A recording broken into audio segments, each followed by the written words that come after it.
Parlons agriculture et élevage à présent avec un projet controversé baptisé la ferme des 1000 vaches dans la Somme. C'est une gigantesque usine à lait. 150 bovins sont déjà arrivés et la première traite a eu lieu. Mais les riverains et les professionnels du secteur se mobilisent contre le démarrage de l'exploitation. Voyez le reportage de Vincent Fahandège, Audrey Vuetta et Pascal Delporte.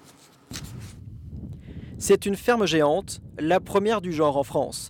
Elle occupe presque l'équivalent de 3 terrains de football et peut accueillir jusqu'à 1750 bovins en tout.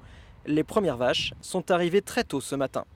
Qui pouvons-nous croire aujourd'hui? C'est ça. Une production de masse qui fait grincer les dents des professionnels du secteur. Il n'y a pas de norme de sécurité, il n'y a pas la surface nécessaire pour évacuer les vaches si jamais il y avait le feu, il y a encore moins le bassin de rétention d'eau. Il n'y a rien du tout. Il n'y a plus de lien au sol, c'est une alimentation artificialisée à base de maïs en silage, soja OGM importé. Les riverains, eux, s'inquiètent de la pollution que va générer cette exploitation. Car un méthaniseur, une machine permettant de transformer les déjections bovines en électricité, y sera installé. Il devrait aussi accueillir les déchets organiques des communes alentours. On me parle de risques toxiques cancérogènes acceptables. Qu'est-ce qui est acceptable? Un cancer, deux cancers.